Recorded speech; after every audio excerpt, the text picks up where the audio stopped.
CL, IIT Delhi semis, and the list goes on. Okay, so he's a very experienced debater, public speaker. He's agreed to take the session today in continuation from yesterday. So, just be respectful, put your questions on the chat box, or just pause when he allows you to ask his questions. Joy sir, I'm assuming you will use your own pages. Yeah, I have my slides ready. Perfect. So we've covered the opening roles yesterday. We want to spend more time on the closing, the points of information. Rebuttals were specific topics that I thought there were a lot more doubts. Open the breakout room, then I'll request a few students who are young to go in over there. May I please nominate some of you, or will you please come and join me in the other room, please? Whoever is uncomfortable from the session, the panel, pace was too high, please come to the breakout room, which Kamal sir has created. Can you all see the breakout rooms over here?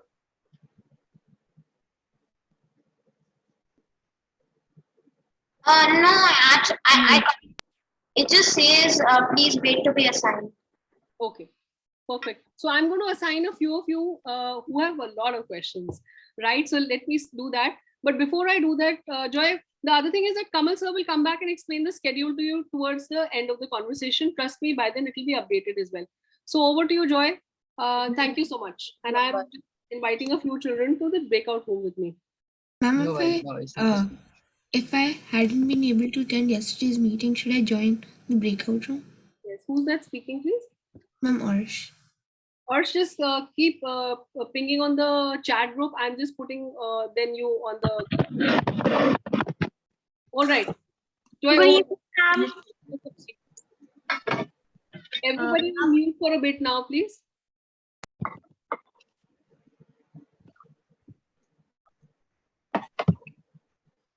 Can I get a confirmation if my screen is visible?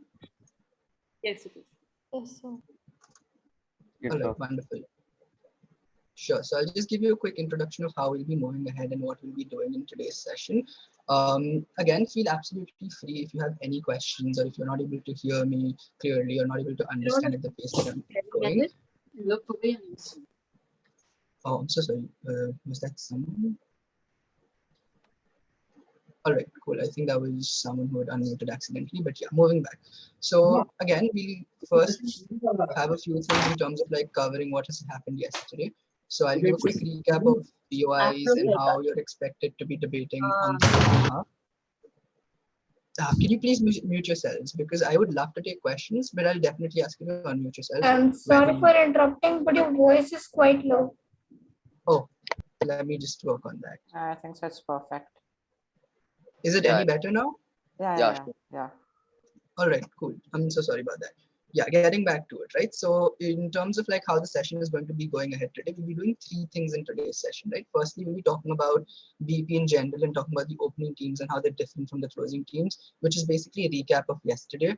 I'll also talk about POIs and what essentially are POIs and why are they more important in BPs particularly. And lastly, we'll be talking about the exact difference and how do you win from closing. I'll then move on to the more important part of today's session, which is whip roles and how you're supposed to be doing the whip speeches, the structure of whip speeches, and how closing teams are supposed to like engage in this debate. And finally, if time permits, I'll move on to like preparation strategies and how you can use your prep time in those 30 minutes that are allocated to you in terms of like making a case that is good or relevant in this debate, right? Again, in terms of like a few disclaimers, please feel absolutely free if you have any questions or queries to raise your hand. I will give you a small time to like ask about those questions, and I'll definitely love to take them up. But we'll keep them after the informative session is happening.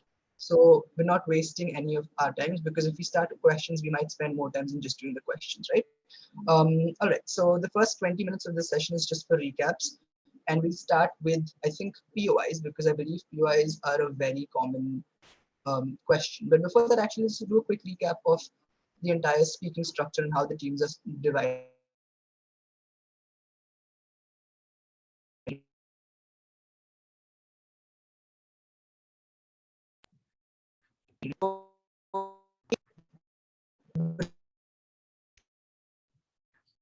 You're not audible at all.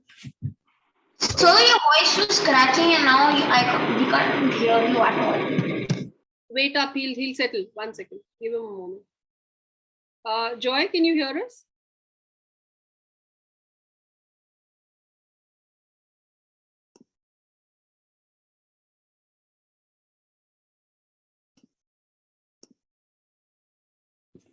Just give me a second. I'm just quickly checking with him. Ma'am, I wanted to ask one thing, like, is there any chance we could speak like against the motion even if But our more or name less is in terms of understanding. favor? Joy, Uh, hi. We couldn't hear you for the last yeah, one. yeah. Hello. Yeah, we couldn't hear you for the last 1 minute. Oh, I'm so sorry.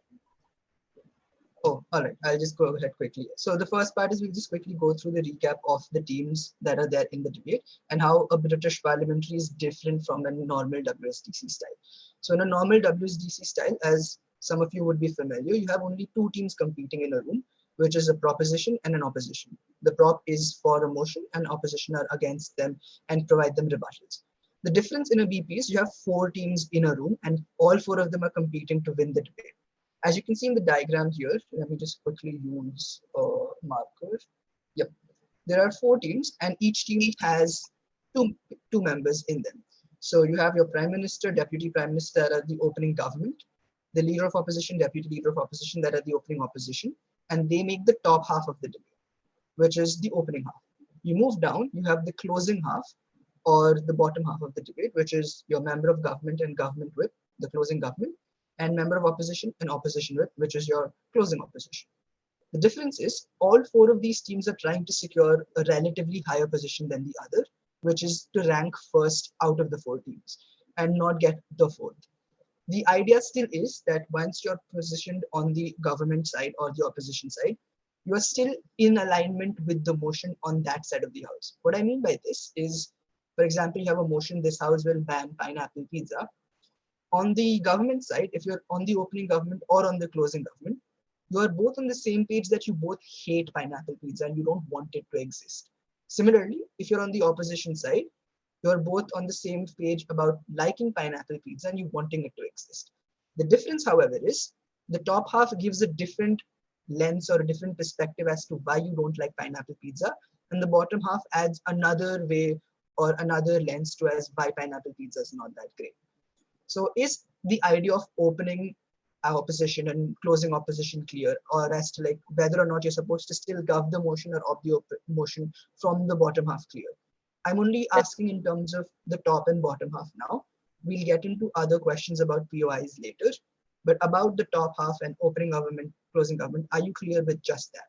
So regarding like teams, right? So suppose like me and like the opening government, the closing government, we would be like for ourselves, me and my team, like my team and me and my teammate, the opening. Suppose we're closing government, the opening government is just like we're competing with them, just like we're competing with the opposition, right? Yes, that is correct. However, you can't make arguments that are in theory directly against what opening government have said. So for example, if opening government have said that we don't like pineapple pizza. My question as is, like, Yeah, I am I'm a so sorry, open. Abhi. Just a second, Abhi. Let me respond to Kushagra first. I'll take your question. Also, could you all just unraise your hand because it gets really confusing as to how many hands are raised. So you can all do it one by one later, and then I'll take up the questions.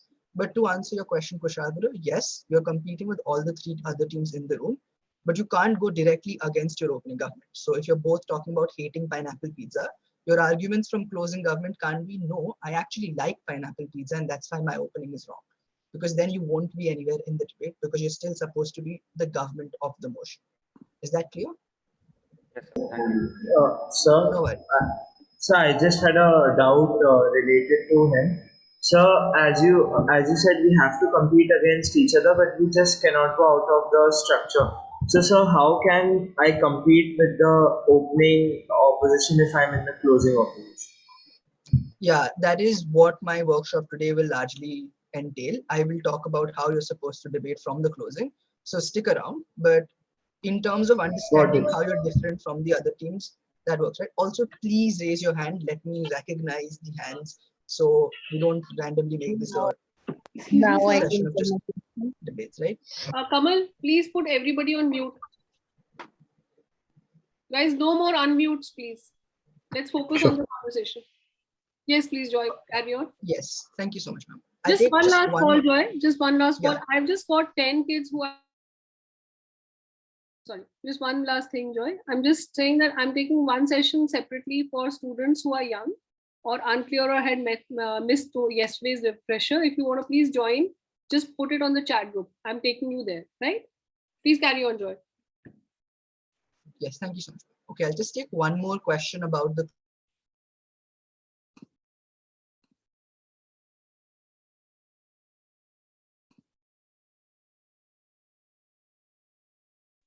Yeah.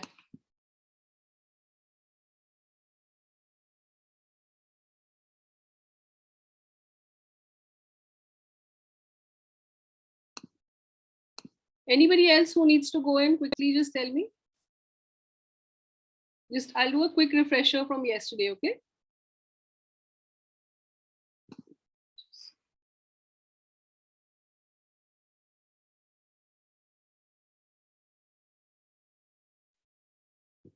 Hi, Joy, you're back.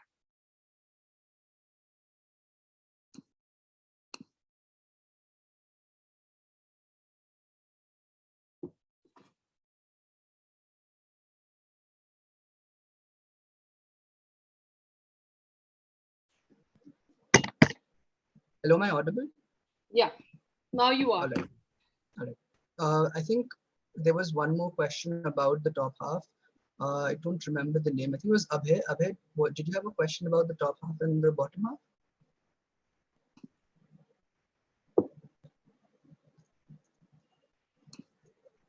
All right. Carry on, Joy. All right. Uttam, I see your hand raised. I'll just take one more question about the closing and the openings. Then we'll move on to the next part of it. Uttam, your hand is raised. Is your question pertinent to the closing half and the opening half?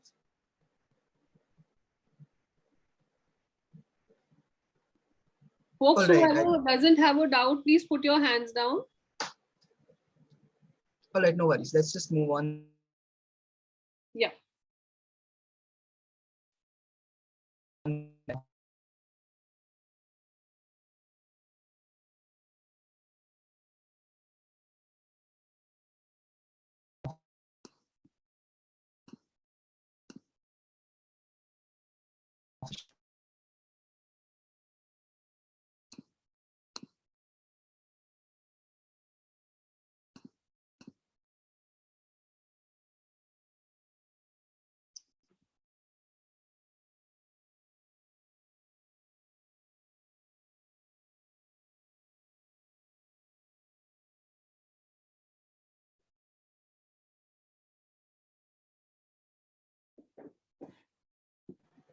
Yeah, so POIs are essentially.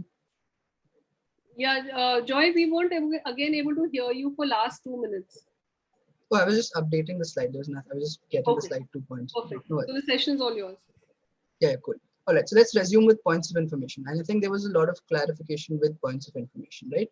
POIs or points of information are the ways that you engage with your top half because you're not allowed to speak until your turn comes, right? So given that there are 8 speakers in a room, if you're either of the closing teams, you'll have to wait at least 10 to 15 minutes before your speeches start.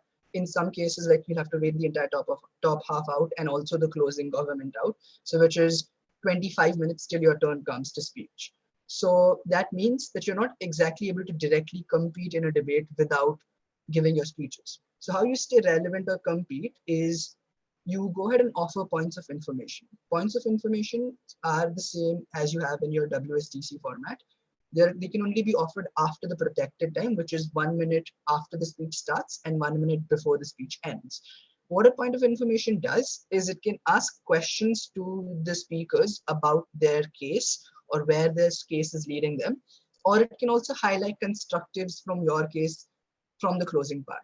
There is a couple of things that we need to clarify before we move on to points of information, which is you can't offer a point of information if you're on the same side of the house, which means if you're a closing government, you can't offer a point of information to opening government. However, you can offer a point of information to opening opposition and closing opposition. The same goes with opposition. You can't offer a point of information to your opening opposition or closing opposition if you're either of them. However, you can ask points of information to either of the teams. Another thing about points of information, which is very important, that any team can ask points of information. So it doesn't mean that if you're the closing, you can only ask point of information. It can also mean that if you're the opening, you can ask points of information when the closing teams are speaking, because after your speeches are done, in the opening, you'll have to wait till the closing finishes out. And that's how it works out, right? Is everyone clear about who can ask points of information, when you can ask point of information, and what a point of information is? I'll get into the technicality of why points of information are important a little later, but are you clear with the basics of it? Jagriti, your hand is raised. Do you want to ask your question?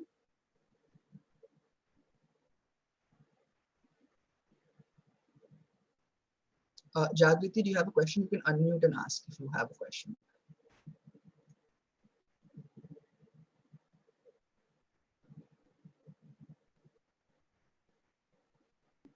All right, we'll get back to Jagriti a little later. Kushagra, do you also have a question with regards to point of information? Oh, I don't think you have permission to unmute. Let me just ask the host. Do we have a host or someone who can give permission? Yeah, I'm opening them. Kushag, go ahead. Ma'am, I was I saying can speak that now. we can get Yeah, so wait just a second, Kushag. Let Jagriti finish and then you can go ahead. Yes, Jagriti, please go ahead. we'll get the partner's name. Okay, that is a logistical question. Just wait for the session out and then they'll get you. Kushagra, you can go ahead.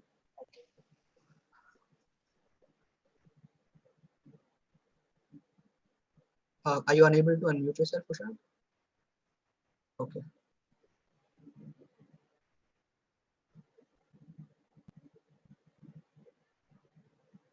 Kamal sir, can we give them permission to unmute only when? Just give. You can unmute them, sir. Or you can just let me the name you want me to unmute.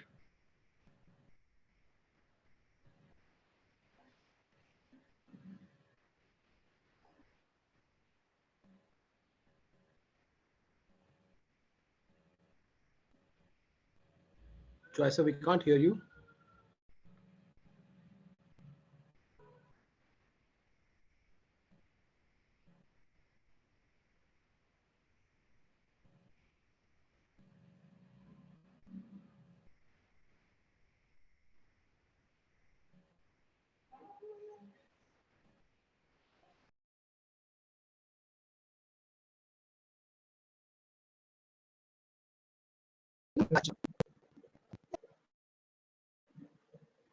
Hi, Joy, sir, you were not audible. Can you unmute now? Yes, you are audible now. Recording in progress.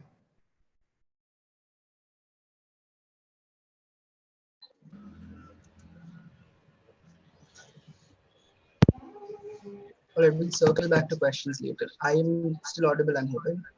Kushagra or anyone can just give me a thumbs up if I'm audible. All right, one. All right, I think we've done motions and most of you are all clear on motions. Do you have any questions on how motions are supposed to be, like how you're supposed to expect the motions or what you can expect from the motions or what each motion is expecting of you? Ananya, I see your hand raised. Do you have a question regarding emotions?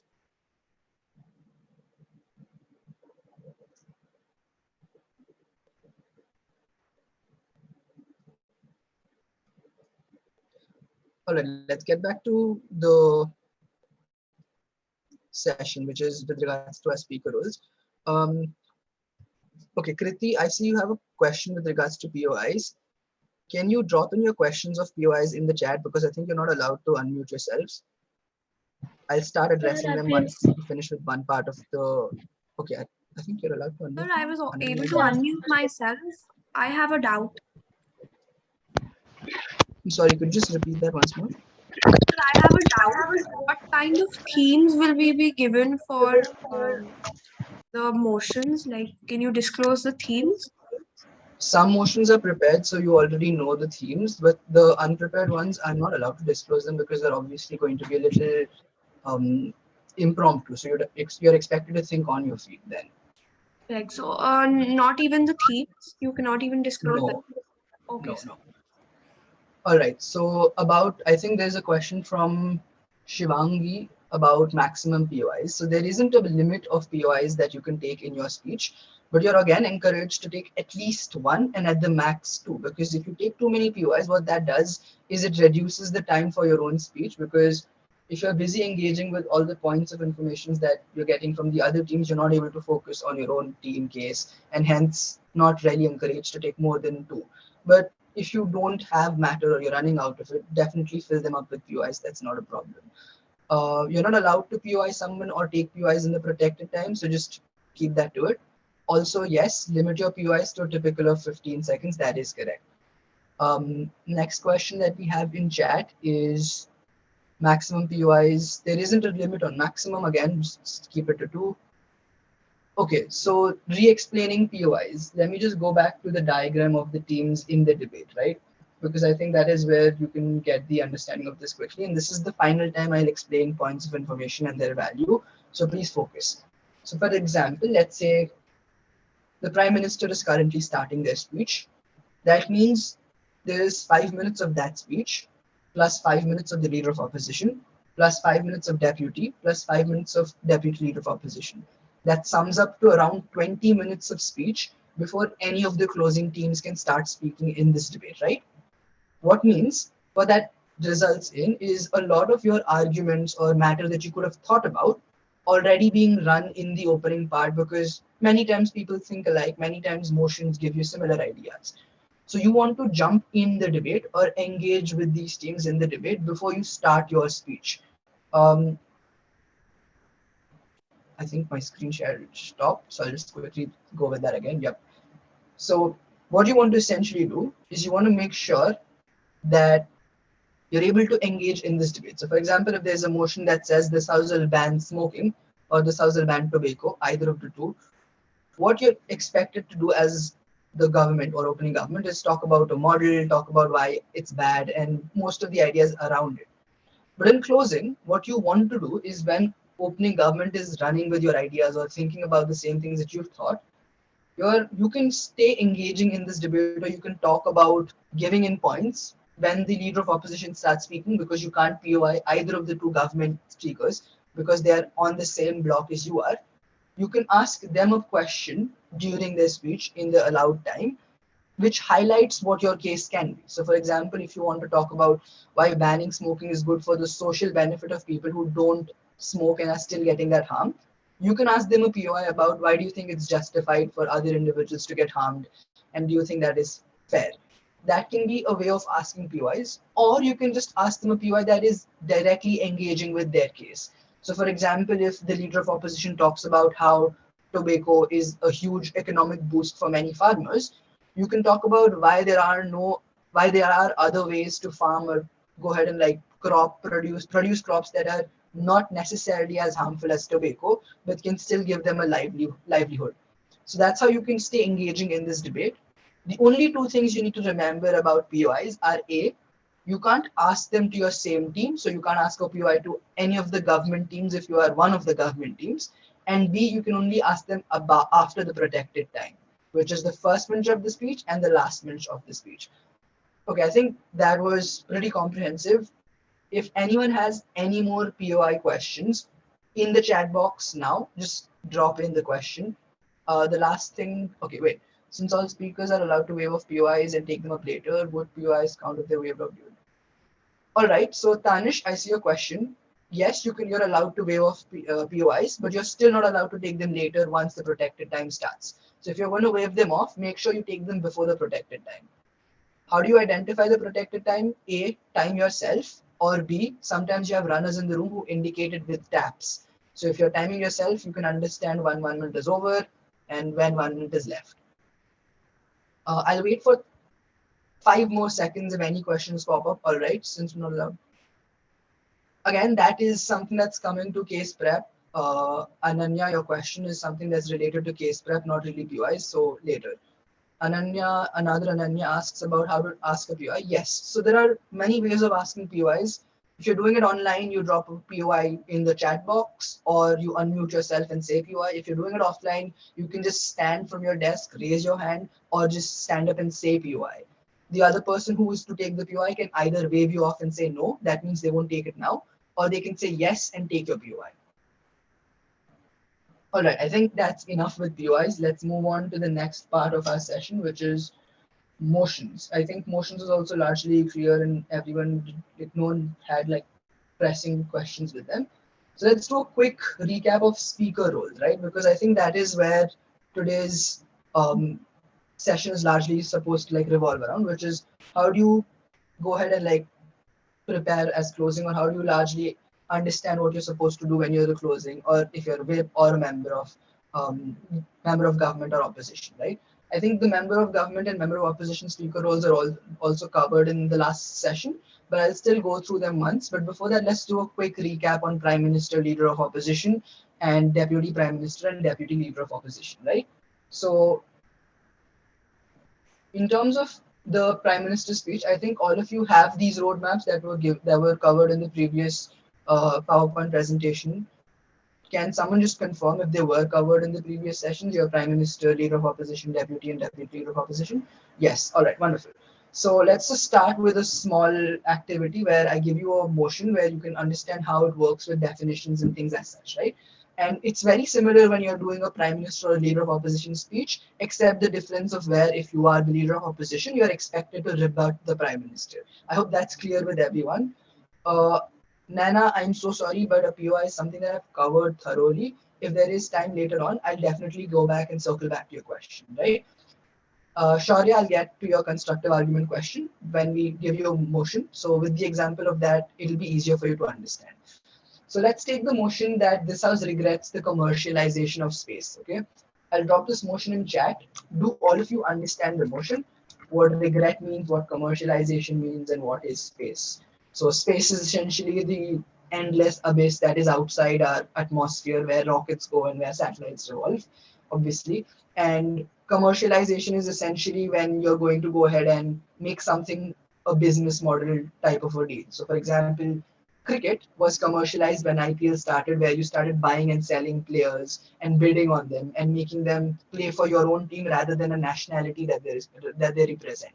Which is to say that you can have Australian players playing for Indian states and things as such, right? Similarly, in this motion, commercialization is something of what you do with space. So if you are a prime minister, the idea of introduction is something that is not a lot of introduction, but around 20 to 30 seconds. What you do is you can either introduce your case or your motion with a simple rhetoric question or a line of, let's say, theatrical effects, something along the lines of a rhetoric, which is to say that Elon Musk is like funding essentially large amounts of money into a SpaceX program, which might not be able to feed anyone at the end of the day. Or you can talk about how Jeffrey Bezos recently took a trip to space, which was something only he could afford. Yeah, kind of like a quote. Sanskriti, you're pretty much correct. So your introduction can have anything that is either a quote or a rhetoric question, anything that you wish to start your speech off. The setup is something that is a little important in Prime Minister and Leader of Opposition speeches, because the setup is where you build the word, which is you talk about things that are relevant in this debate. So in terms of the motion that this House regrets the commercialization of space, it's essential that you talk about what commercialization is and what it looks like. That means commercialization is you're going ahead and making something a money making scheme. So you're not just restricting space to scientists and theoretical physicists who study space and study about the various objects in space. Rather, you're making it something that is kind of like a tourist spot and tourist attraction. And how you do that is you talk about that in your model, which is coming in your setup. So for example, you can talk about having private satellites to go to space, private jets that take you up there. You can talk about space hotels which attract tourists and things as such. Talk about how that's taken a lot of money away from the capitalists or people who generally spend money in these things and why it's restrictive, right? So that is in terms of your setup. Your roadmap is again something that you don't spend a lot of time with, but your roadmap is something that links your setup to how you're going to argument forward. Which means after you finish word building, you have a couple of lines about, all right, so now the world we live in is something that looks like this. This is what commercialization stands for. This is what we mean when we talk about solving these problems. This is what we want to go ahead and necessarily counter. You then move on to what your arguments are going to be like. And that is where your constructive arguments start in. So you're going to be like, all right, judges, I have two constructive arguments for you. And this is a question that someone's given me, which is what is a constructive argument? The difference between a constructive argument and a POI, Abhaya, is POIs can be asked by other people who are not speaking, and constructive arguments are given by the person who is speaking. So constructive arguments are the reasons why the motion should fall or stand. So for example, in the motion that I gave you, that this house regrets the commercialization of space, there would be the reasons as to why you regret this or what are the harms that have accrued of you commercializing space. Ideas can be like, now you have rich people investing money into these things rather than focusing on real pertinent problems like world hunger or poverty. And they can also be like the arguments of whether or not space is something that you want to focus on, given that there are more proximate concerns, again, like lack of education, but also how this is going to be a very selective and only accessible to the rich people, which is to say that if you commercialize space, it doesn't mean that the poorest or middle class individual in a particular state can also access them. So it's creating a sense of hierarchy where the space is the only place that the rich most or the most privileged can access. And these are like two arguments that I've given you. So similarly, you break these two arguments down into your first constructive argument, which is A, more problems to focus on, and B, only a few people can access them. In between, you make time for a POI, which is where you take a POI from either of the opposition teams, which is either closing or opening. It's recommended if you're the opening, take one from the closing, so you have engagement with both the teams. But that's not, again, a mandate. That's something that we recommend. You can have any sort of preference. So I think in terms of definitions, in terms of setting up cases, is the Prime Minister and LO speeches clear to most of you? Or do you have any questions about them? Because this is a very quick recap. I want to focus on Deputy Prime Minister and Deputy Leader of Opposition and then move on to the closing as well. If there are any questions with the Prime Minister and LO speeches, please feel free to drop them in the chat box. Can you give summary? Mantek, what do you mean by a summary? A summary of the Prime Minister's speeches or the LO speeches?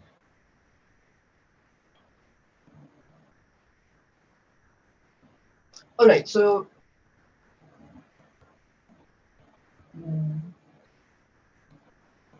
all right, I see a question about what is second constructive argument and first. So Shaurya, constructive arguments are essentially arguments that you're going to bring for a motion. So for example, if you have a motion that says this house will ban alcohol, your arguments can be about A, whether alcohol is necessarily bringing any good, how it's injurious to your health, how it can do a lot of body damage, but also B, how oftentimes individuals who have poor financial management skills spend more money on alcohol rather than focusing on other things. So these are very two different arguments, right? Which is one, how it's bad for your body, and two, how it's bad for your financial decision skills because you're spending more money on it. So your first constructive argument is one argument that is bad or for the motion, and the second one is a different argument because you can have multiple reasons to ban alcohol and you break them down into many arguments. So your first argument is your first constructive, the second argument is your second constructive. I hope that was clear. Let's move on to the other questions. Role of closing government. Yes, the roles of closing governments will be something that we do after the quick recap of deputy, as these parts are flexible. Yes, they can change in your speeches. They won't hurt your cases overall, but it's essentially better if you prioritize rebuttals before, because judges will quickly note them down and strike them directly as clashes, which is engagement, and that's good for your team. And you want to prioritize your constructive arguments in the way where you have your more important arguments before in your speech. So if you have two arguments, as I gave with the example of alcohol, and you think one is more important than the other, then prioritize that as your first rather than the second. I hope that was clear for your question, Kushagra. Do we have to answer POI in the second constructive? No, there is not necessarily a fixed position where you should take your POI, but it's better after you've talked about one argument thoroughly because then you don't miss out on your own case. You can take a POI at the end of two arguments, but that generally doesn't happen because you're out of unprotected time and your protected time starts. Is setup defining the motion? Yes, that is correct, Ananya. In your setup, definitions happen. So if we have a motion that says this house will ban alcohol, you need to define by what you mean banning is, right? So is that you're going to not produce any forms of alcohol, or you're going to have some selective bans on like whether or not few alcohols will be allowed for religious purposes and things as such, right? You can't ask a leading question in a POI. You can ask only one question in a POI, no follow-ups allowed in POIs. Okay, cool. I think those are the only questions we have with LOs and PM speeches. Let's quickly move on to the second part of this, which is your deputy speeches and what they are supposed to be covering, right? All right, again, deputy speeches, prime minister and leader of opposition alike, are both similar in the sense where your deputy prime minister speech is going to focus a little on rebutting the previous speaker, that was the leader of opposition, and deputy leader of opposition speech is going to focus on rebutting the previous speaker, that was the deputy prime minister. That is the one very big difference between the two speeches. But apart from that, you're going to inculcate the same things in both the speeches in terms of like making sure that your case is still relevant. What is relevant and how you do that is something that I just brief through now. So again, in terms of like you're starting your speech off, you can again start it off with a rhetoric question or a quote, which is basically the introduction to your speech. You then move to the roadmap of your own speech, which is to say that what you're going to be doing in those 5 minutes of your speech. You can start off that can look like first, judges, I'm going to be engaging with some important rebuttals to opposition, and then list out the opposition rebuttals, and then move on to the arguments that you wish to expand on or spend more time with, right? How that looks like is you go ahead and state what your speech is going to be having, or you index out what your speech is going to be having, and that is essentially the roadmap. You then move on to rebuttals, which is basically what I said. You respond to the things that the other team has brought out. So, for example, if you're the deputy prime minister and the leader of opposition in the same motion, this House will ban alcohol, talks about how individuals are already aware of it being a harm to their body and yet they consume it, which is to say that they are making this decision when they're aware of it and it's not something that is an unconscious decision. In rebuttals, you say that, okay, so on the idea of individuals being aware of alcohol and its harms and still going ahead and drinking it or consuming it, what we want to respond to that by saying is, A, we as the state of a country still have some power to go ahead and take that agency away, which looks like you asking people to wear seat belts even though they're aware of what happens when they don't wear seat belts, and penalize them when seat belts are not worn. But also be in some cases that decision is not really their decision and also can be because of peer pressure and things as such. So that's an example of how a rebuttal would look like and how you respond to arguments. And that is what you say before you go ahead and rebut. You say what the argument is, what you're rebutting to, and then you rebut it out. So it makes it easier for the judges to understand how you've dealt with that point off. You then move on to take a POI quickly, which is again, a POI can be taken anywhere in your unprotected time, but it's best you take it before you move on to your constructive arguments, because you're not going to get a lot of time to focus on your other parts later on otherwise. Also, it's better if your deputy speeches are focused a little more on rebuttals and little less on the constructive arguments. Not saying that it's a mandate, but it's better because your prime minister will have nothing to rebut. So they can go ahead and like put your case ahead and explain your arguments better because they don't have any previous speaker to engage with. Similarly, with your leader of opposition, they'll have only one speaker, which is just the prime minister to engage with, but they'll also have to go ahead and put your own case forward, because if there are arguments that are not mentioned in the leader of opposition speech, it becomes very hard for judges to credit them in the deputy speeches. So make sure that when you're talking to your teammate, you prioritize bringing out arguments in their speech if they're giving leader of opposition or prime minister speeches, and you focus more on rebuttals if you're doing the deputy speeches.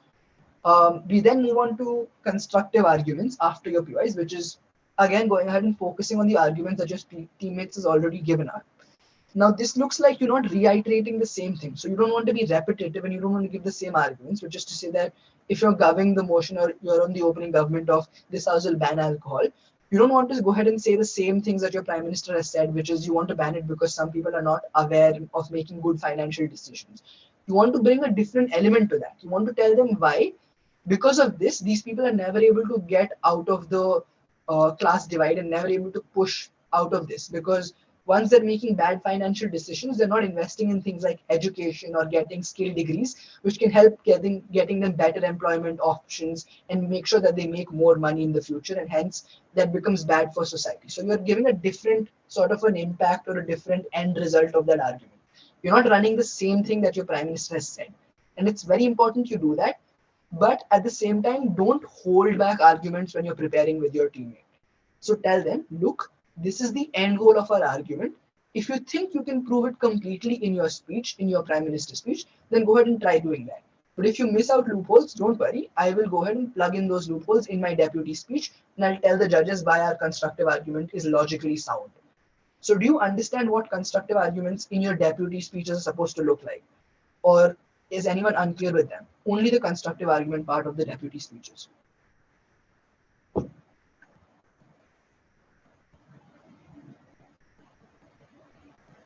All right, I don't see any questions, so I'll move on to the last part, which is weighing your team's contribution in this debate as deputy, right?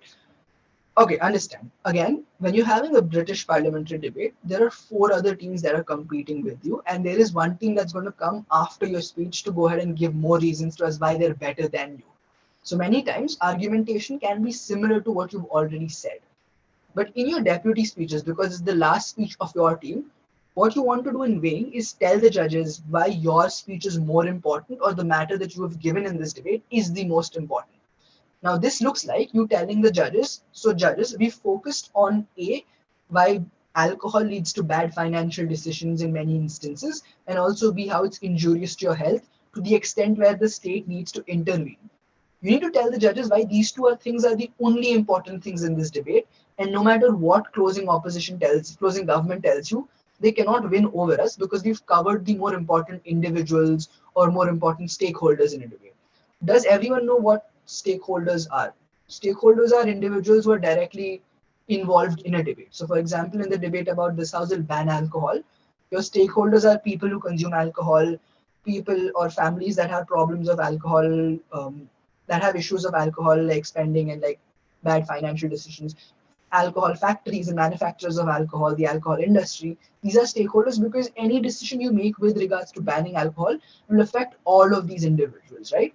So you need to tell the judges why your argumentation has been more relevant to the debate or more close to these stakeholders or the stakeholders that you covered, which is in a government case, the very victims of bad financial decisions or like alcohol poisoning and things like that are more relevant or larger in number than the alcohol factories or the economic input that they give to the industries or to the particular country, right?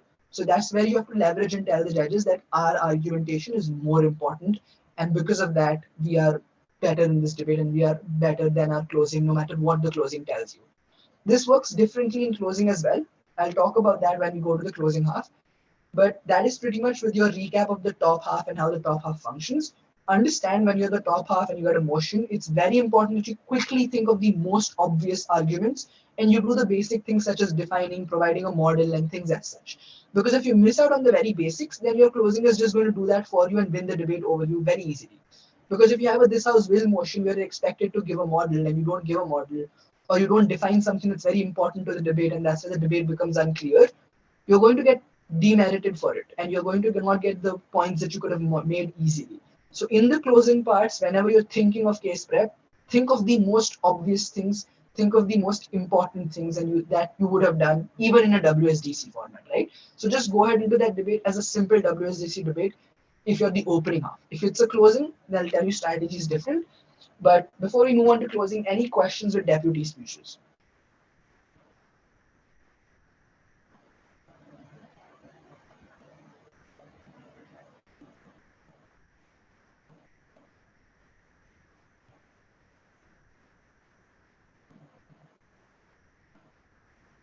Yeah, Ananya, that is correct. POIs are given by someone else. You don't have to define a time. You can take it whenever you are comfortable, but just not in the first minute of your speech and the last minute of your speech. Ideally, try to cushion it between your two constructive arguments so you don't miss out on your own case. So that makes it easier for you to focus on your own matter as well. But if you think you can take it quickly, if you think you can take one quickly before you talk about the other two arguments, then sure. If you're confident about it, go ahead, take it quickly, respond to it, and then focus on your arguments. It's all about time management. So if you think you can do the time management properly, then don't hold back and move ahead with it, right? All right, cool. Now let's move to the closing half and how the member of government and member of opposition speeches are supposed to happen in the debate and what they do in this debate, right? I think this is something that has been covered before. And I'll be a little sort of, I would say, oh, it's not been covered before. Can someone just confirm if member speeches have been covered before or not?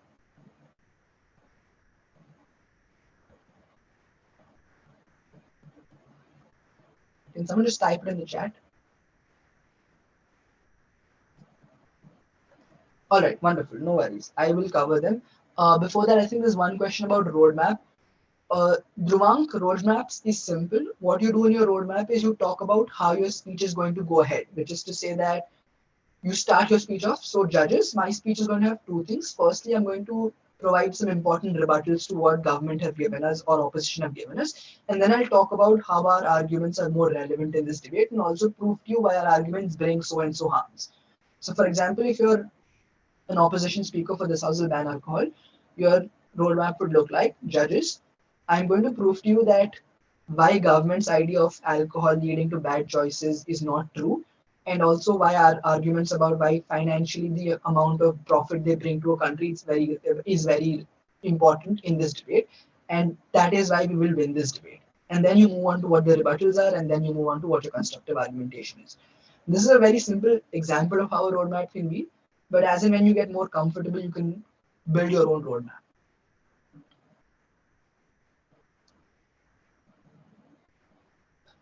Aditi has a question. While we are rebutting, the person whose point we are rebutting could not cross question. No, they can. If you're going ahead and rebutting, let's say the Prime Minister as the deputy leader of opposition, the Prime Minister can go ahead and ask you a POI that is something that's relevant to what they've said.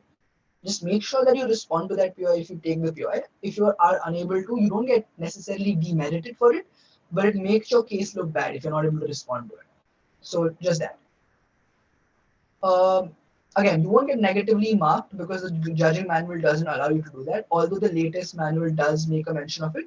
But it's strongly recommended you do take it, because if you take it, then it shows that you're engaging with all the teams, but there are no negative markings. So for example, if you get a speech that is scored 75, it doesn't mean you'll get 74 if you don't take a point of information. Manraj, I've already covered it. You can take one POI at the least, and there are no maximum limits and no negative marking. Cool. I'll move on to the member of government and member of opposition speeches, which is the closing half of the debate, right? So once again, let's just quickly start this by going back to the team block, and I'll explain to you why the member of government speeches are a little important and how they're a little different.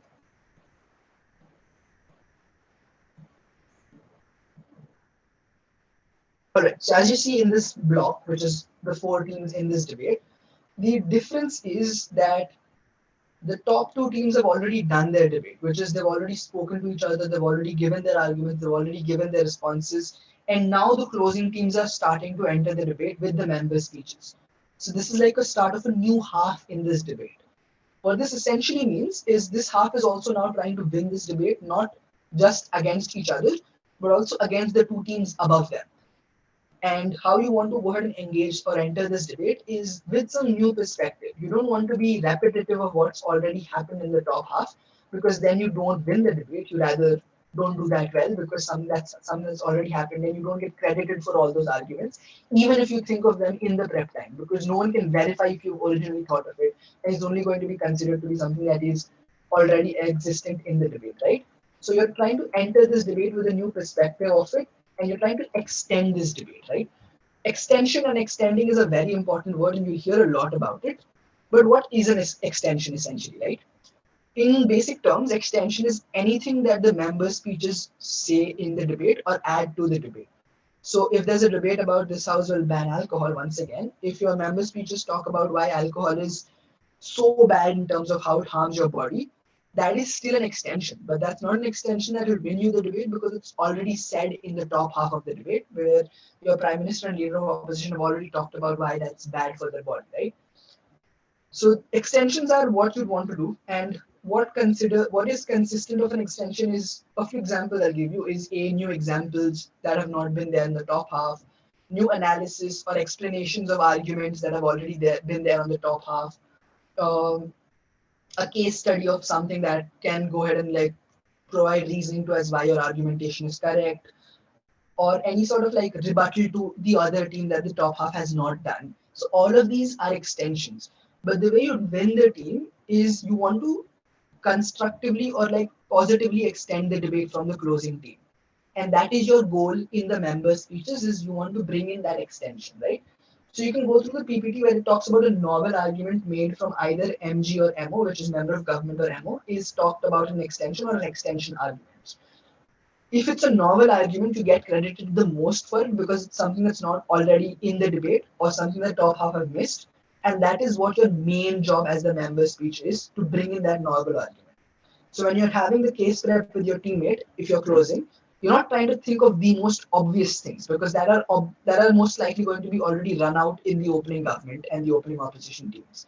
You're trying to think of arguments that are not that obvious, but also important in terms of how the debate is going to move ahead. But if you think that the teams have not given the most obvious arguments, then that's a huge benefit for you. You can go ahead and quickly state out these obvious arguments and try to get a better footing or a better rank in that debate, right? Second point is these arguments must be independent arguments. Introducing new concepts that have not previously brought up is something that you don't want to necessarily like revolve around, right? If arguments are similar, then you need to go ahead and explain the distinction between those similar arguments. So for example, if you're having a motion that this house regrets the commercialization of space, the motion that I gave you before, if your opening teams are, I'll respond to all the questions later. I've seen one of them drop by Ananya, but for me, just let me finish my explanation of the member speeches first. Then I'll take up your question, right? Yeah. So about extensions, right? So if you have an argument about, let's say, regretting the commercialization of space, if you think there is an argument about why the commercialization of space has led to us not focusing on more proximate concerns like world hunger or poverty, and this is something that opening government has not talked about, rather they're focused more about why once you commercialize space, it's only going to be for the rich individuals and not for the poor people. You can bring in this argument in your member speech, but for that, you have to talk about the few relevant concepts to bring this, which is to say that, for example, if you're giving a speech, you can start off by saying, so judges, our top half talks about why it's going to be bad in terms of only the rich being able to access it, but they don't talk about how we are not focusing on more important problems like world hunger or poverty or, let's say, malnutrition. And because of this, all our financial attention is going to the idea of commercializing space. So that is how you would start or give the introduction to your member speech, where you point out what the difference is going to be with your opening team and you as the closing team. And then you bring in the ideas of these arguments. The last point in the slide, which says that this doesn't mean you can't use the framework set up by the openings. So in no way you're trying to contradict the opening, which is to say that if the opening government have done some world building where they've defined what commercialization is or what the model is or what the counterfactual is, you don't have to propose all of these again. You don't have to tell the definition again. You don't have to tell what the model is going to look like again. Neither do you have to propose another counterfactual again. You can go ahead and like just use these things that are already existing in this debate. You can use the same definition to bring about your arguments. And it's very important you do this. You do not propose a new definition or a new counter proposition, because the power of all of that is only with the opening teams and the prime minister and the leader of opposition. So you don't want to do them, and it's very important that you don't do them. There are a few examples of member government speeches here in this slides. I'll drop the links to these later, or I'll make them be shared to the WhatsApp groups by the mans later on. But for now, is the idea of what an extension is clear to all of you? And I am opening questions now. Starting off with Ananya's question, yes, you're allowed to bring up new constructives and member of government. Any more questions? Or is everyone clear with what extensions are and what member speeches are supposed to do?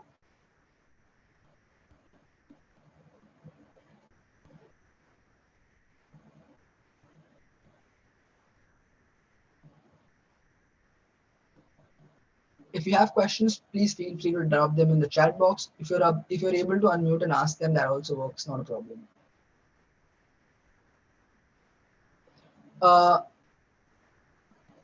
Ananyaveer, I'm really sorry if I'm getting your name wrong. That is a very good question. If we can extend arguments of the Prime Minister and provide more analysis, yes, you can do that. And yes, that can also win you the debate. But you need to be clear as to how you're providing more analysis to it. So for example, if the Prime Minister says, if we ban alcohol, the poor will now get rich, that is very bad argumentation, because they've not said how the poor are going to get rich. So in the closing, if you're going to say that, look, judges, in the top half, the Prime Minister and the Deputy Prime Minister have only provided us analysis to the extent where they claim that the poor are going to get rich, but we'll show to you how that happens. And then you give a logical chain of thought, which is first, you see bad decisions being made less, the money that could have been spent on alcohol now being focused on, let's say, education and like degrees. And that is where they can now get out of that depth trap. That is how you provide analysis. So be very clear in telling them what is the new matter you provide. What is the definition of an extension? All right. Mantik, the definition of an extension is anything that the member speaker says, which can be a new example, a new case study, new analysis, new arguments. But the definition of a winning extension or a relevant extension is something that is more involved in the debate or which is more relevant to the debate and has more importance than what has already been said. If the opening government gave a model, can we implement some changes in it? Yes, you can talk about implementing a few changes in the model, but you're not allowed to propose a new model. Is there a way to make sure that we are not too derivative? Okay, so this is, again, I wouldn't say there's a way to check it per se. Obviously, you would have to listen to their speeches, and while you listen to their speeches, you make sure that you're not saying same arguments or using same analysis as they have. But it's very important to see how the impacts of both the arguments are. So if both of you are providing the same impacts, then whoever has a better or a more explanation or a more explained process to how that impact is happening, then it's obviously a better argument there. So for example, if there is an impact of this house regrets the commercialization of space, how with regards to opposition saying that now we have more knowledge with regards to how space is going to function in the future, and this may open up avenues to people also going to space in the future. The impact of this is making space more accessible on both the sides, on the opening opposition and on the closing opposition. Whoever gives a more logical way to get to that end goal is going to win that argument. So there isn't a way to say, you just need to listen to their speeches and make sure that the ideas are not identical or very similar. How are we going to oppose the opening government if we are a member of closing government? Opening government and closing government. All right. So Aditya, the way you do that is you can go ahead and give direct rebuttals, but don't do that in your member speech. Give direct rebuttals in your government whip speeches or opposition whip speeches. I'll cover them later on. But you can also ask them POIs when they are giving their own speeches. So that is how you rebut or engage with them. Don't give a rebuttal in the POI. Ask them a POI with the rebuttal and state how do you then solve this in that way. So don't be like, okay, POI, and then be like, a rebuttal to your argument is this. Rather be like, a response can be this, and this can then not bring the change that you want. How do you then wish to tackle that? Next question, extra points of perspective added to the argument. Yeah, that is correct. Shrivi, your idea is correct. You can add extra points in perspective, and that would be considered an extension. But once more, you'll have to talk about why that extension is more important or why the arguments that you've added are more relevant than the other arguments that are already there in the debate. Otherwise, you won't win. You will still extend the debate, but it won't be an extension that wins you the debate.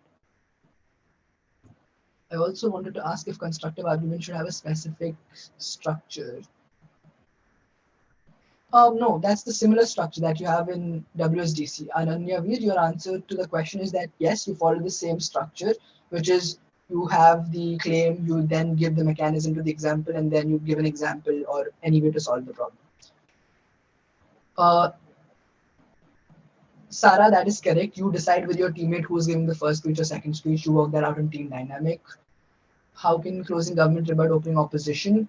Vineet, the answer to your question is closing government can rebut opening opposition by A, asking them POIs and opening opposition is speaking, but also otherwise using their whip speeches to give responses. Whip speeches are only for responses. I'll get to them later. What is the minimum time of speech? The maximum time is 5 minutes. There is no minimum time. Any time that you finish quickly. Obviously, you will be penalized for it, but stay and give a speech of 5 minutes.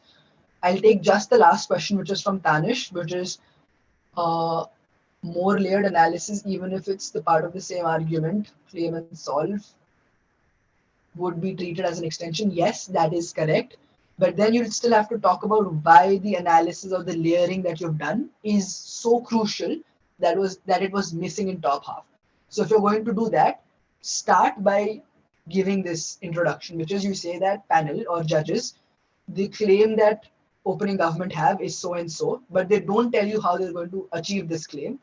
We in our speech are going to tell you how we achieve this claim and give mechanization to it and provide the layered analysis, and that can be your extension. All right, wonderful. So now let's move to the suggested speech organization for a member speech. And you can see that on your screen. If you want to take a quick screenshot of it, please go ahead and take that, not a problem. Once again, you start with an introduction. I think I've given you many examples of how these introductions can look like. With the example of Tanish's question, if you have to provide more layered analysis, you can start your introduction by saying that panel, in the motion this house regrets commercialization of space. Opening government's claim was this has created a world where we are focusing on other problems that are not more proximate to us, but they haven't proved to you how this is going to happen. We in our speech are going to prove to you how this happens and why this has already happened, and hence we would then win the debate. That can be an introduction to the speech where your extension is going to be more focused on providing more analysis. But let's say you have another debate, right? For example, a new motion, let me pull it up for you, is this house will ban the production and consumption of meat. Okay, I'll just drop the motion in the chat so you're all able to see that once. So in this motion, let's say opening government talks about why banning the production and consumption of meat would help us tackle the environmental issues because meat production is something that releases a lot of greenhouse gases, right?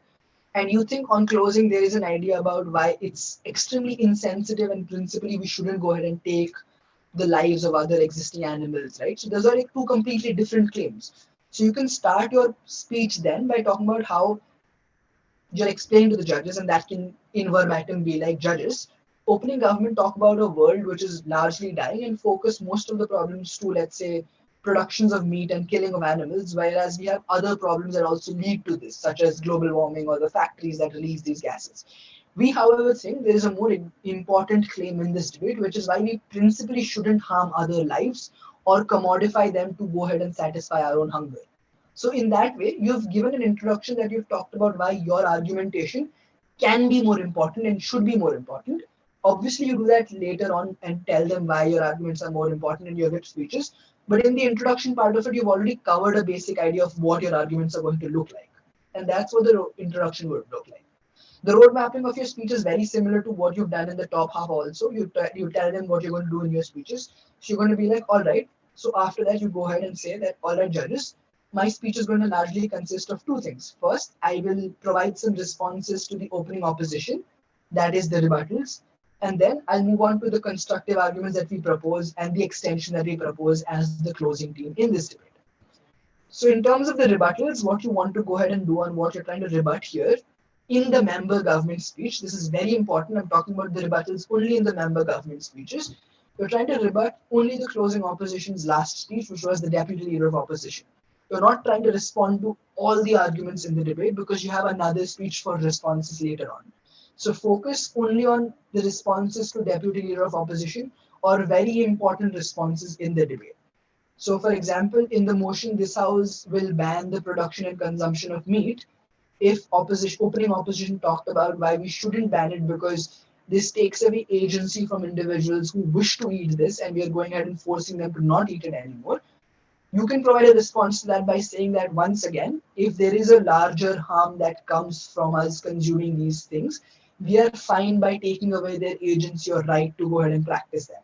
So if you're able to talk about how there can be a larger harm of either hurting other lives or B, the problems of how global warming can then become more because of how meat production is increasing, you're fine by violating that right, and that is where you go ahead and provide a rebuttal.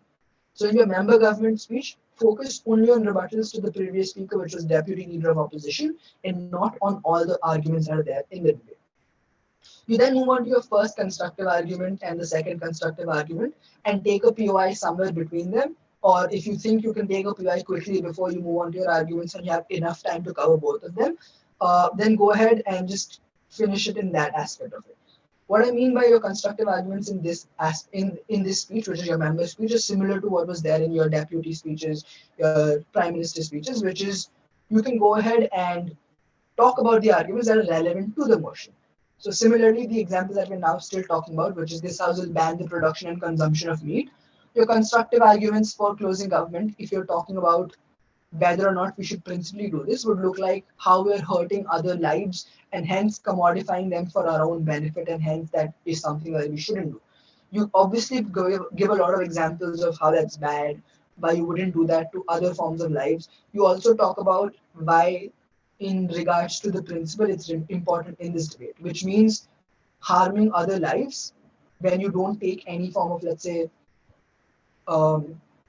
consultation from them or the permission from them, which obviously animals cannot consult to, you are going ahead and doing something that is unjust and you shouldn't engage in that. And that's how you go ahead and talk about the arguments and give the extensions to the arguments. You can have more argumentation that you can think of, and the more arguments you think as closing, the more closer you get to beating your opening, because obviously they would have also thought of many arguments. So if you think that you just want to run 2 arguments and you want to completely prove them, that's great. But if you think you can run more than 2 arguments, then no one's obviously going to stop you. But that takes away some time in your speech and you won't be able to focus on the quality of each of the arguments. It's not quantity that wins you the debate, but it's quality of the arguments that you want to give. So don't try to just give a lot of arguments that are not proven, because it will become easier for the other team to respond to them, and hence they get more points or they start beating you in that engagement. So it's important that you want to focus on the quality of each argument as well. That is with the structure of how you can go ahead and give member of government speeches. Before I move on to the member of opposition, any questions with the speech structure of member of government, which is going to be very similar for the member of opposition as well? Any questions? Mantik, the point system is a little different. You get speaker points, which is similar to the WSDC on the basis of your style, your arguments, and how you structure your speech and things as such. It's not different from WSDC in terms of the criteria. Any questions with member of government speeches, or can we move on to how do we win? You win by responding to all arguments or making sure that the arguments are dealt with. If you want to win from closing, you are going to try to give them a newer extension, which is more relevant in the debate. What is an extension? I've covered that at the starting of the closing speeches or closing halves. Any questions with member of government speeches? All right, I don't think we have any more questions from member of government, so let's quickly move on to the member of opposition speech structure. Once again, it's very similar to what we had in the member of government. The only difference is here when you're going ahead and providing responses, you're not responding to the deputy leader of opposition, obviously, because they're on the same team as you are, which is the opposition bench. Not on the same team, but on the same side of the bench. Rather, you'd want to respond to the member of government speech, which was the previous speech that we talked about. So when you respond to them, there's a different way that member of government is going to try to enter the debate than their opening government. Otherwise, they'll be very similar and hence they won't be able to beat their opening government. So the member of government will try to bring in a different argument to show that their team is entering the debate in a new way. What you want to do in member of opposition is provide direct responses or engage with that directly so that you're able to take down their claims before they're able to build on them even more. Because they'll have another speech after your speech, which will be the government whip. And similarly, you'll have another speech after that, which is the opposition whip. However, in your responses part of it, you'd want to make sure that you're able to provide responses to what member of government said and not any other speech. Again, focus less on responses in your member speeches because you do not have another speech to give new argumentation and you cannot bring new argumentation in the whips.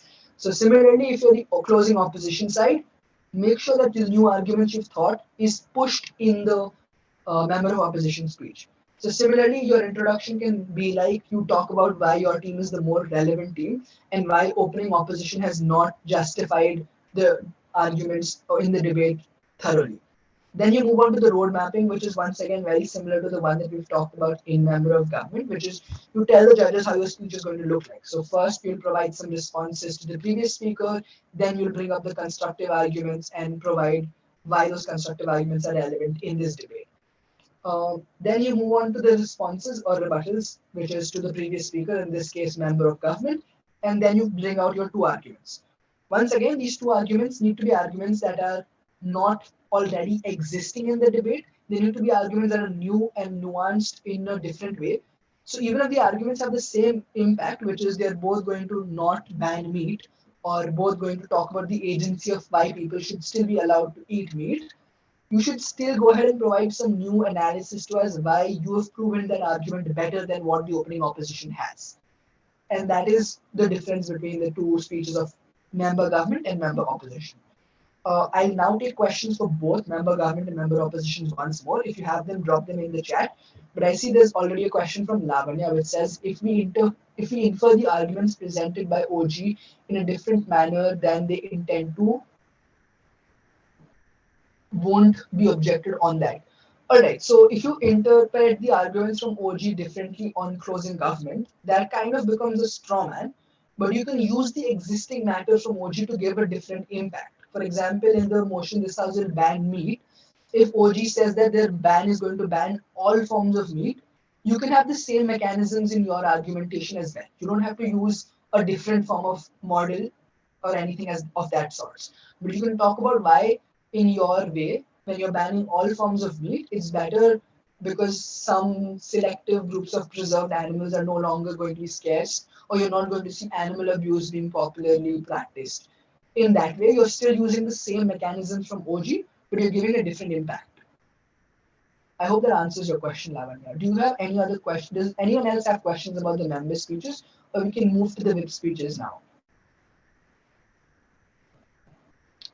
Someone's asked me if we can ask PYs from the rebuttals.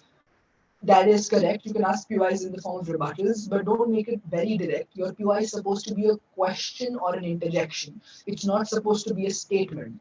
So you're not going to just interject a speaker and give them a statement. Rather, ask them a question about what they're doing or how they're going to do it. All right. I don't think there are any questions with the member speeches. Is it fair for me to assume that all of you are clear with what extensions look like and what the member speeches are supposed to do? I'll give you a final 2 minutes. If you have any more questions, I will still entertain them and I'd love to take them on. But then we can move on to whip speakers and what are whip speakers supposed to do.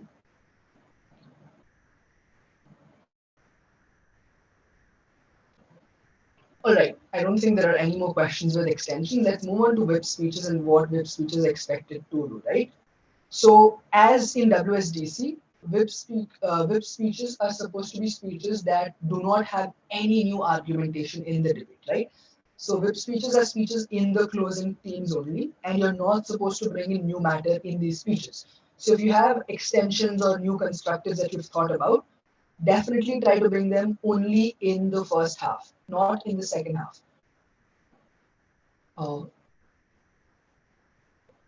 Ananya ma'am, is that you?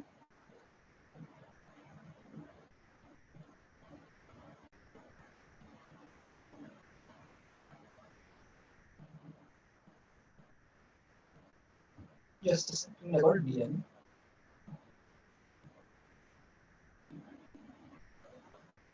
Anjali ma'am, are you there? Yes, Joy sir. Yeah, can I continue with the session or are we out of time? We are out of times and we have to take this scheduled questions also. So we prefer if you conclude in say 5 to 10 minutes. All right, I'll just finish the whip speeches and then I'll conclude. That's fine, right? Sure. Okay, sir.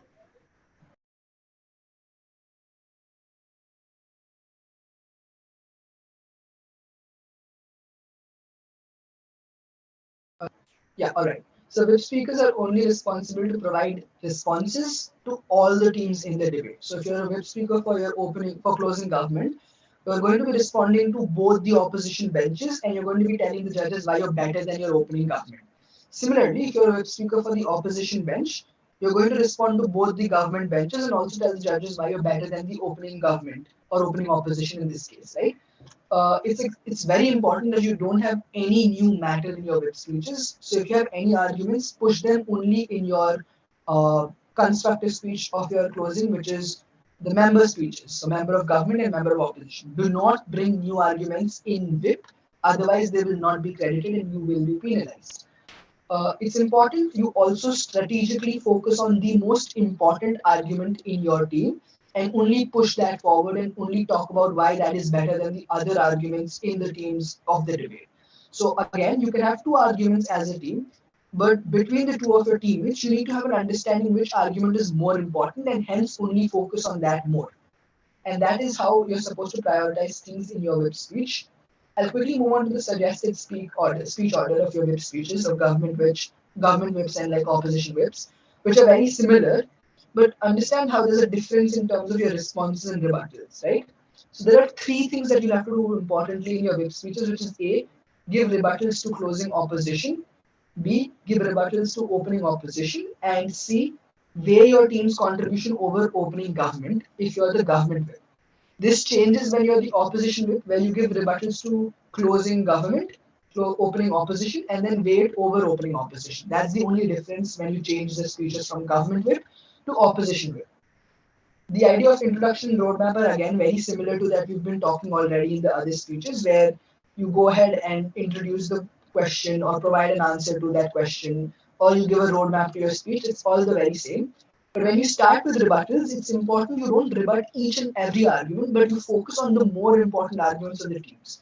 So for example, if you're going to be rebutting closing opposition, and closing opposition, say, let's say, had 3 arguments, focus on the most important of the 3 arguments and tell the judges why you've defeated that or why you challenge its premise and hence your arguments are more important.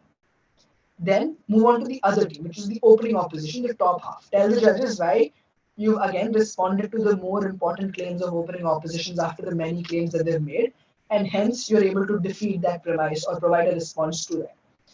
Again, you want to pick a PY in the whip speech as well, but you want to make sure that you're not compromising on any of the matters, so you fit your PY between either the rebuttals or the weighing. Lastly, you move on to weighing, which is a very new concept in whip speeches. But what you do in weighing is you essentially tell the judges why the matter that you've brought in as the closing government teams or the close opposition team is a newer extension or a more relevant extension in this debate. This looks like you telling the judges why you've solved the problem that opening government could not solve. So, for example, in the motion, this house will ban meat and any form of like non-vegetarian food. What you want to tell the judges is opening government would have talked about banning meat because of a claim that meat can lead to global warming. But we are going to ban meat because it leads to a claim that it's principally unjust for us to harm other animals. So there's a difference in what we're claiming. And this difference is more important because we are talking about taking away agencies from animals that all exist on the planet, and we don't have any more, let's say, privileged just because we're human beings. So you're going to give a response or a reason to us why your arguments are more important, and that's what you do in the weighing part of it. Similarly, if you're the opposition whip, what you do is you respond to closing government first, then you move on to responding to opening government, and then you finally give the weighing of why you're better than opening opposition. And that is the only difference that you have with the two whip speeches. Is the idea of whip speeches cleared that you're not supposed to bring in new matter and how you do weighing? Any questions with whip speeches? This will be the last part of our PowerPoint presentation today. Does anyone have any questions on whip speeches? Yes, Mante, please go ahead. If you can unmute yourself, ask, or otherwise drop the question, no problem.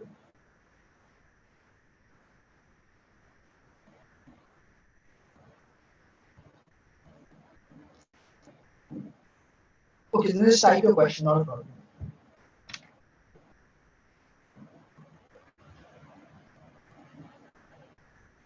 In the meantime, if anyone else also has questions, please feel free to drop them in the chat box.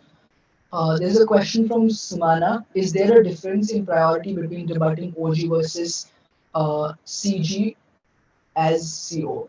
Alright, this is a good question.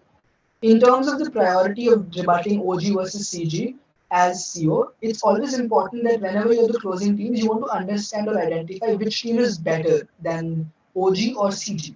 If you think CG is doing better than OG, then rebut CG first. But if you think OG has done already a better job than CG and OG's arguments are more relevant, then rebut OG first. There is no necessary hard set format. You need to make a decision on your feet on the basis of which team you think is doing better. Should we create clashes as whip speakers based on what happened in the debate? Yes, you can do that. That is a very good way of rebutting teams. But you don't create clashes in general. Rather, you tell them how we clash with closing opposition or how we clash with opening opposition, and that's how you proceed in the debate. I hope that answers your question. How do you conclude? Yeah, how you conclude is essentially you talk about why the arguments that your team has bought as closing government or closing opposition are the more important arguments in the debate and more important than anything else that the other teams have said. You'll have to prove that on the basis of either impacts or stakeholders that are more benefited. That is up to you and up to the motion. Will both the members of the House have to do whip speeches or only one member summarize? No, one person does not give both speeches. There are teams of two, so one person does the whip and one person does the member. Are CG members the extended committee? I am not clear to what your question is, Debutant. CG member speeches are parts of the closing half and they give extensions. They can only bring in the extensions. Will both the members of the house do it? I think I've already responded to that. Any more questions on NIP speeches or can we conclude?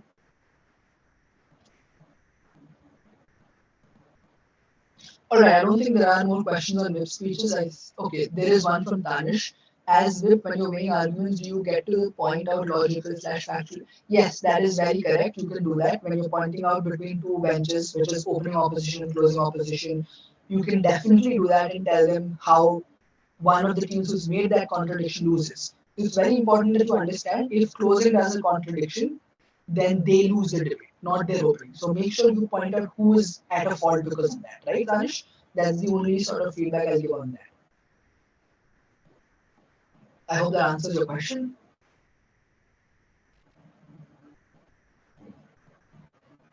All right, wonderful. So I think we're done with the day. Thank you so much for having me. Kamal sir, are you there?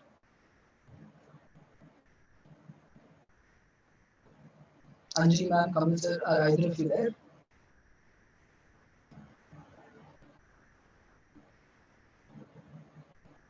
Yes, hi.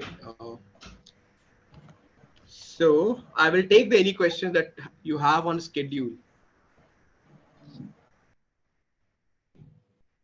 Thanks, Joy sir. I will be stopping recording.